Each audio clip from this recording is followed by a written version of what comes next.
bienvenue dans la nouvelle lune du 17 juillet 2023, 20h31, Paris. Cette nouvelle lune se situe en Cancer, 24 degrés.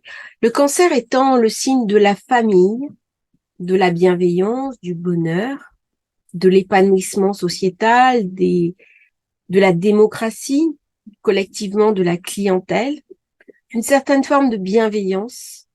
Et pourtant, il y a quelque chose d'inquiétant dans le Cancer, c'est que c'est un crabe. Un crabe, ça peut vous pincer. C'est aussi un animal qui est enclos, avec une carapace. Et c'est aussi symboliquement la maison 4, qui signifie la fin des choses. Donc, dès qu'on arrive dans cette nouvelle lune Cancer, par référence, par symbolisme, on est toujours renvoyé à la fin des choses. On vient de passer le solstice, on vient de passer le point culminant du 21 juin, eh bien, les jours ont commencé à réduire. On est donc dans la première partie, dans la première étape qui va nous amener de l'autre côté, en Capricorne. Et cette nouvelle lune, sur ce 24 degrés, qui est au niveau des degrés sabiens un petit peu inquiétant, puisqu'on parle d'un homme armé sur un cheval. On parle aussi, dans Rudyard, d'un homme qui reçoit des influx divins, on ne sait pas très bien d'où. C'est donc une double injonction, où je suis d'un point de vue matériel, matérialiste, sans foi ni loi, et je vais me retrouver dans une idée de guerre, ou alors je vais transcender tout ça, et c'est le moment idéal pour me reconnecter aux énergies divines. Eh bien, dans ce signe du Cancer, qui est un signe profondément lunaire, qui est le signe de la mère, qui est le signe de la maternité, de la fécondité humaine, mais aussi de la lactation, eh bien, en face de moi, j'ai une énergie qui est tout l'inverse, qui est Pluton, qui est l'énergie de la destruction, qui est l'énergie du Scorpion, de la remise en question, du feu qui couvre, de l'effondrement, du feu nucléaire, et surtout de la remise en question de tous mes acquis. Ce que le Cancer aime pas beaucoup. Le Cancer, il aime les certitudes. Il aime se poser, il aime profiter avec sa famille, il aime regarder ce qui a été créé précédemment. Le Bélier commence les choses. Le Taureau les nourrit. Le Gémeaux communique, commercialise. Avec le Cancer, eh bien, on commence les récoltes des fruits. C'est la pleine saison des fruits de l'été. C'est aussi ça que symbolise le Cancer. Ce sont ces fruits que nous mangeons, qui ont commencé à maturer sur l'arbre. Et Pluton, en face, vient nous parler d'un pourrissement. Alors, c'est pas uniquement parce que Pluton est opposé au Soleil et à la Lune que ça fait sens. C'est une nouvelle lune qui est profondément lunaire parce que nous allons avoir les nœuds lunaires qui vont aussi changer de signe. Donc, les nœuds lunaires étaient nœud nord en Taureau, donc sur la gouvernance de Vénus, nœud sud en Scorpion, gouvernance de Pluton-Mars. Et là, les nœuds vont changer, ils sont à 0 degré du Taureau, et donc ils vont arriver en Bélier-Balance. Comme par hasard, on est dans une forme d'inversion. C'est-à-dire que le régent sud de la Balance, c'est Vénus. D'où je viens. J'ai un peu trop abusé en Taureau. Des bonnes choses, de la bonne chair, des biens, de la matérialité, et je me retrouve au nœud sud. Alors même que le nœud nord passe sous la dominance de Mars, Bélier, mais aussi de Pluton, par exaltation. C'est donc au titre de deuxième maître du Bélier que Pluton est particulièrement important dans cette nouvelle lune, d'autant que lui-même se trouve à 29 degrés du Capricorne, donc un degré d'achèvement. Nous savons que lorsqu'une planète finit le cycle, eh bien quelque chose est achevé chez elle. Qu'est-ce que vient raconter Pluton? Eh bien, Pluton vient raconter que nos schémas mentaux ne sont pas les bons. Tous les schémas de famille que nous avons accumulés ne sont plus les bons. Ce qui était valable précédemment n'est plus valable maintenant.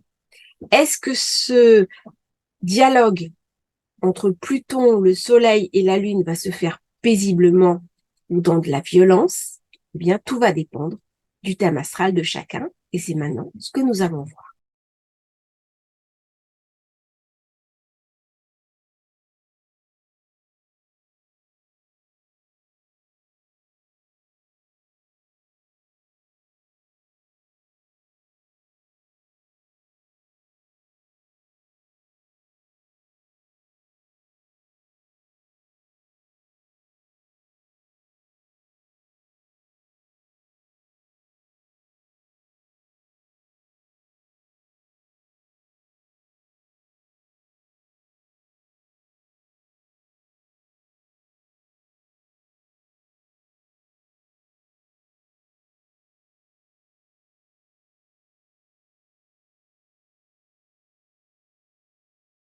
Tout le monde n'est pas impacté pareillement par les nouvelles lunes.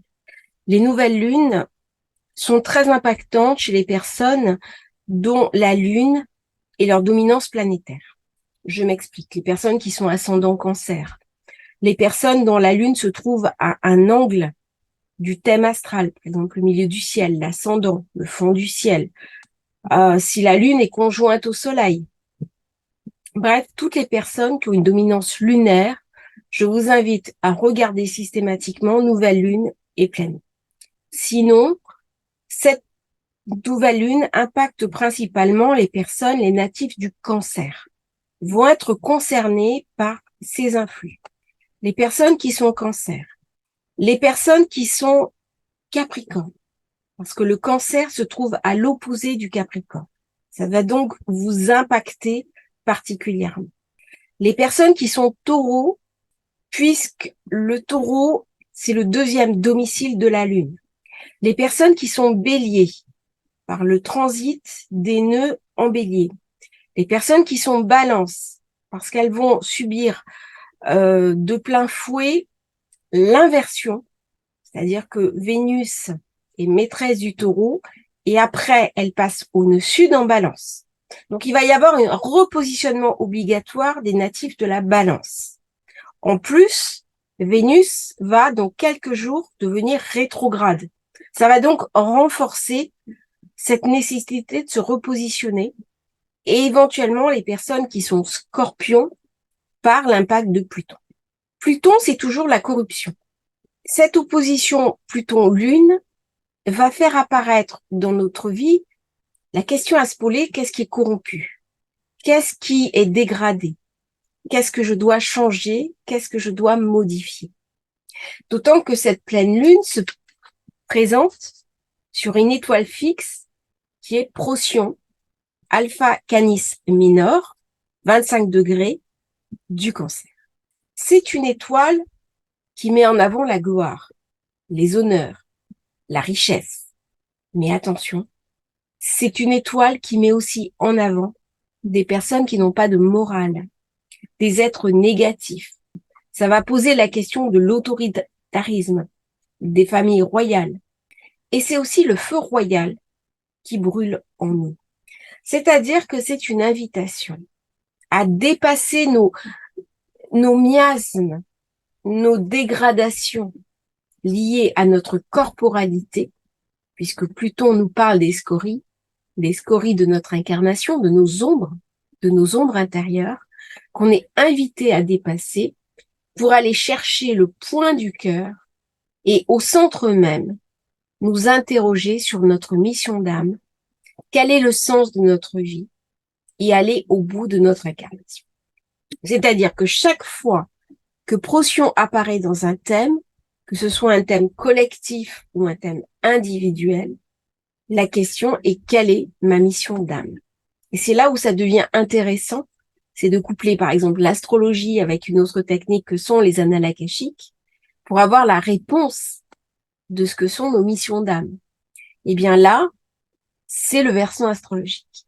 Et donc je suis obligée, je suis invitée de m'interroger, est-ce que ma vie c'est uniquement mon quotidien, le quotidien au sens lunaire, c'est-à-dire est-ce que c'est uniquement ma famille, mes projections, mes ambitions, ou est-ce qu'il y a quelque chose d'autre qui est de l'ordre du sacré Et mes émotions, puisque le cancer, c'est aussi le signe des émotions, comment mes émotions, une fois qu'elles vont être alchimisées par le feu plutonien, vont pouvoir m'élever vers le sacré. Et là, on retrouve ce superbe quinconce Pluton-Vénus, le quinconce étant toujours euh, une, une, une interpellation. Au début, le quinconce va jouer comme un carré, et une fois qu'on a apprivoisé les deux planètes, qu'elles vont apprendre à jouer entre elles, c'est-à-dire que Pluton va réussir à amadouer Vénus, Vénus qui, elle aussi, se retrouve sur une étoile royale qui est Régulus, qui est la puissance, qui peut donner le meilleur comme le pire. C'est-à-dire, on a le choix. Est-ce que je vais vers le meilleur parti de moi-même ou est-ce que je vais vers la facilité et je vais mettre en avant mes pires aspects? C'est ça le quinconce. Et à un moment donné, quand j'ai apprivoisé mon ombre, eh bien, le quinconce va se mettre à fonctionner comme un trigone, voire comme une conjonction. C'est-à-dire que les deux planètes vont travailler de concert pour me permettre d'atteindre positivement mon objectif. La terre et le feu vont alors s'allier. Est-ce que le feu va brûler la terre? Eh bien, lorsque le feu brûle la terre, ce sont des incendies de forêt. Mais après l'incendie, le feu va créer de l'humus. Et c'est dans cet humus que les graines vont pouvoir germer. Vénus, c'est pas encore les graines, mais elle est à 28 degrés en Lion et elle est en conjonction avec Mars qui, lui, se retrouve en Vierge. Et la Vierge, c'est le signe des graines. C'est donc la terre, la Vierge, c'est la terre dans laquelle la graine a donné moisson, une graine vivante. Et ensuite, Pluton fait un superbe sextile à Neptune, qui est la conscience, qui est l'idéal, qui est aussi la grande richesse. Neptune apporte beaucoup de chance. Il amène d'une part euh, le sentiment de l'éternité, il amène de la longévité dans un thème, mais il amène aussi la conscience absolue du sacré. C'est-à-dire que tous les médiums, tous les grands astrologues sont dominés par Neptune. Neptune qui revient, alors c'est un superbe trigone, Soleil-Lune. C'est-à-dire que la planète pivot dans cette nouvelle lune, c'est Neptune. C'est-à-dire que ce qui va permettre de passer positivement les temps qui viennent, c'est Neptune en Poisson. Quel est mon rapport personnel, individuel avec le sacré? Et c'est le sacré, la connexion avec les énergies subtiles, dans une espèce d'inconscient collectif, en ayant la compréhension que nos actes ont une répercussion sur le monde, que nous allons réussir cette nouvelle lune conjointe au Soleil. Régulus, qui est l'étoile de Vénus, l'étoile royale, qui va donner le meilleur et le pire, eh bien, si on va vers Mars, dans la conjonction, Mars est opposé à Saturne, carré à Jupiter, il amène beaucoup de violence. C'est confirmé par Procyon. Procyon amène de la violence. Mais nous avons le passage, encore une fois par Vénus, qui est quinconce à Neptune. Neptune n'amène pas dans cette nouvelle lune de l'illusion, de l'éphémère et de la, comment dirais-je, de l'idéalisation abstraite. Neptune nous invite à regarder la situation telle qu'elle est, à remettre les pieds sur terre en nous connectant véritablement avec le sacré. Qu'est-ce que je vais faire des enjeux qui se présentent à moi? C'est donc la planète de déblocage. Elle permet d'alchimiser Vénus, elle permet d'alchimiser le Soleil et la Lune, elle permet d'alchimiser Uranus, qui se trouve en Taureau, qui a signé l'inflation, qui signe encore l'inflation, et aussi Pluton. Neptune, c'est l'inconscient collectif. C'est aussi mon inconscient individuel. C'est-à-dire que dans cette nouvelle lune, je suis invitée à travailler sur mon inconscient individuel. Alors, comment je vais travailler sur mon inconscient individuel? J'ai l'indication. Je suis en maison 2. Maison 2, c'est les biens. Maison 2, c'est les biens, et c'est aussi les acquis. Ah. Donc, dès qu'on parle maison 2, ce sont les biens acquis, y compris les mémoires familiales. Ces mémoires familiales qui demandent soit à être révélées, soit à être cherchées en maison 4. Maison 4, on est encore dans un signe de la famille. Soleil, lune. Et en face, je suis en Capricorne, la maison du père, qui symboliquement correspond à la maison 10. Le poisson est intercepté. Dès qu'un signe est intercepté, cela renforce son importance. Le poisson est dominé par Neptune. Donc on a bien un travail à faire de cette nouvelle lune à la prochaine nouvelle lune sur notre inconscient individuel. On est dans le signe du Cancer. C'est le moment idéal pour travailler sur les lignées maternelles, sur les lignées familiales, sur le nettoyage des inconscients familiaux. C'est le moment idéal pour aller à la recherche des secrets de famille. C'est aussi le moment idéal pour se poser la question de ma lignée, moi en tant qu'enfant de mes parents et moi en tant que parent de mes propres enfants. Quelle est ma place? C'est ça que le cancer va poser la question. Quelle est ma place face à l'immensité? Le 10, c'est l'élévation, c'est le zéphyr, c'est ce qui monte, c'est la montagne. Et le cancer, c'est le niveau de la mer. C'est-à-dire, c'est le niveau 0. Quand on fait un équilibre géographique, le niveau 0, c'est le niveau de la mer. Donc, au cancer, je suis au niveau de la mer, je suis au niveau 0. Et je suis invitée à descendre pour aller nettoyer. Pluton invite toujours au nettoyage. Et en même temps que je vais nettoyer mon inconscient, que je vais nettoyer mes mémoires, que je vais nettoyer ce qui se passe en moi, je vais nettoyer les inconscients collectifs. Donc, je vais faire un travail individuel qui va se refléter sur le collectif. Pourquoi cette nouvelle lune, elle est si importante? Une nouvelle lune, nœud lunaire, transit.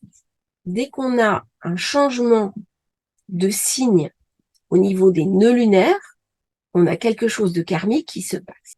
Et en plus, le nœud nord va à la rencontre de Chiron, Chiron qui est le grand guérisseur, qui sont nos souffrances d'origine, nos souffrances liées à l'incarnation, qui est en bélier, et le nœud nord va à la rencontre de Chiron.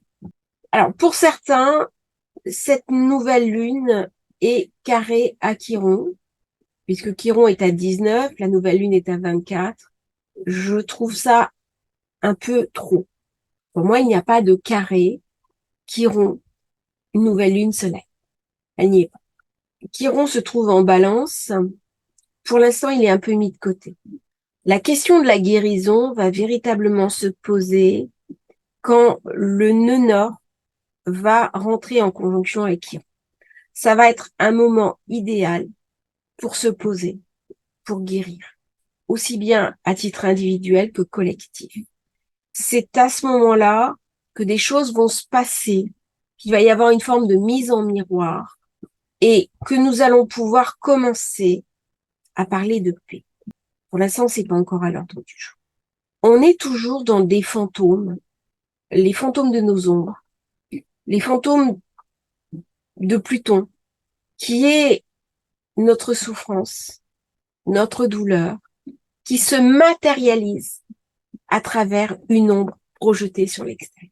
C'est-à-dire que lorsqu'il y a une guerre, par exemple, c'est toujours la projection des ombres collectives individuelles.